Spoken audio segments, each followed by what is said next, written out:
And joining us in the studio is a public affairs commentator, Abi Aida.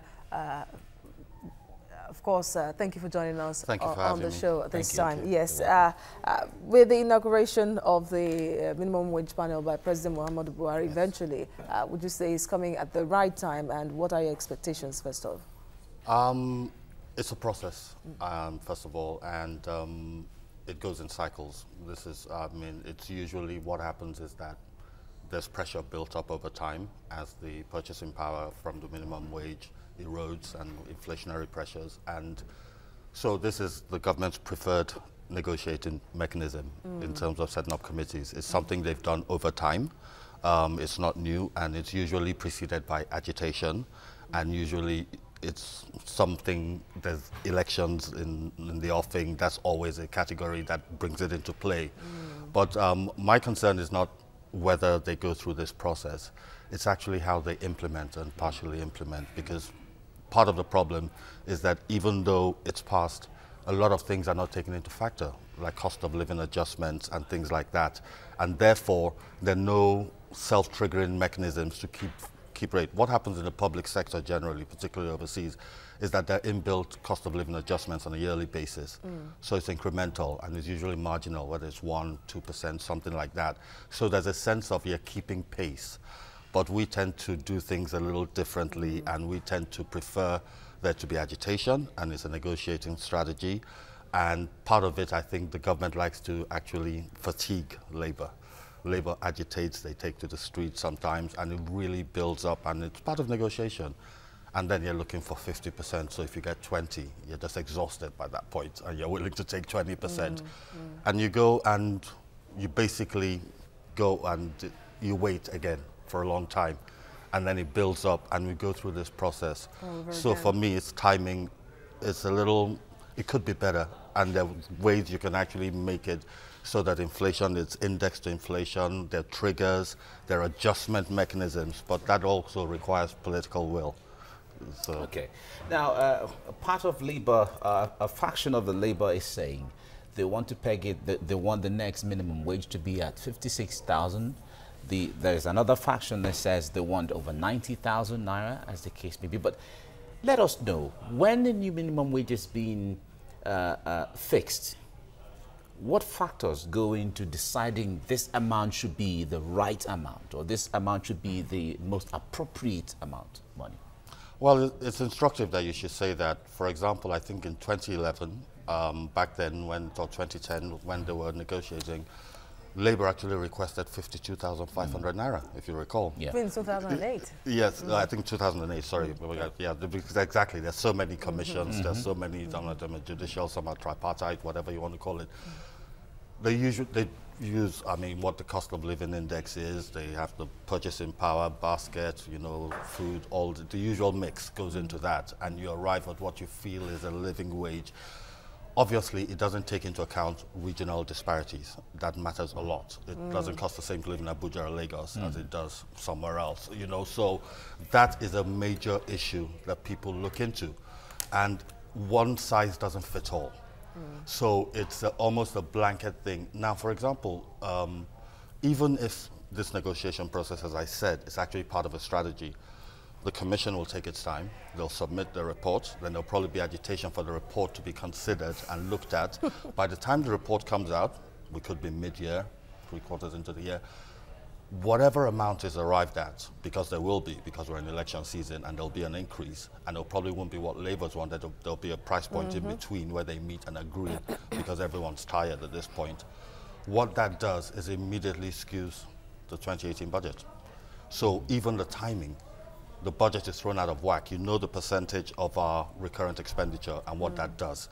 So if I'm planning for my household and I lay out my budget, and at some point I now institute an increase of 50, 60, 80% on my wage roll, there's no way I'm balancing my budget. Of course, the budgets which are grossly inadequate anyway, every year for a country as big as Nigeria, the budget's put in place annually. Now, very good, you mentioned regional disparity, regional financial disparity, and President Buhari said that the capability of the 3 tiers of government to be able to pay salaries have to be considered, you know, by this the members of the panel in drafting the minimum wage. And let's look at it really. Some states are very viable. For example, Lagos. How many states can measure up to Lagos apart from the oil-producing states in Nigeria?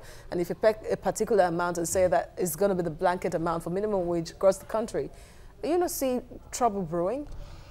They don't really have a choice because they're not making the hard economic decisions. And the truth of the matter is that the payroll, to put it in the most basic terms, is unsustainable. That is what this entire process is about in the state. And when I would even go further to say perhaps Lagos is the only viable state right now. I mean, that's the only one who's not taken out of this new bailout that's coming.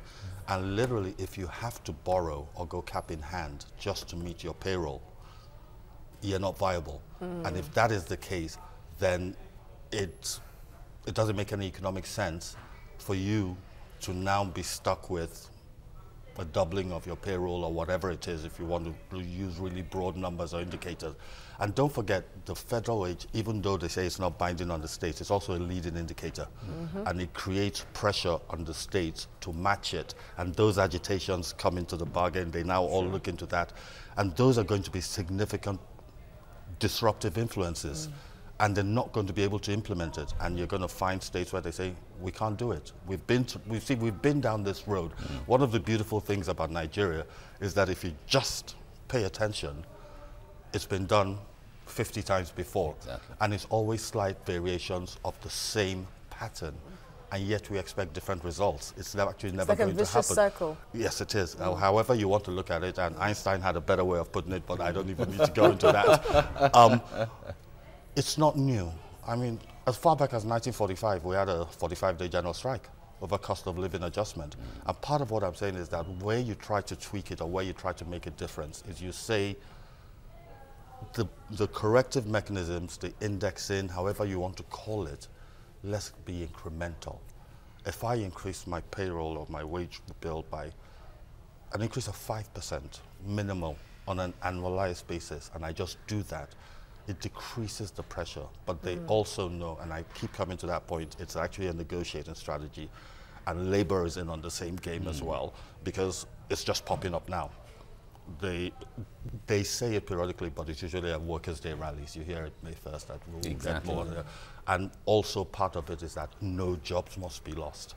So if you take away that and the aspect, and then you say everyone must keep their job and everyone must be paid, we can afford it. Look how the political office holders lead. I don't know if you recall in 2006, 2007, after the Shonika panel, I think there was a 15% increase in worker salary or something, and but that's when political office holders got a 800% increase, you know. So those are the sort of decisions that skew it for the future. Okay. And I'm trying to look at the time, but as it is right now, after 2010, the minimum wage was supposed to be reviewed in 2015. We're about 2 years behind schedule now.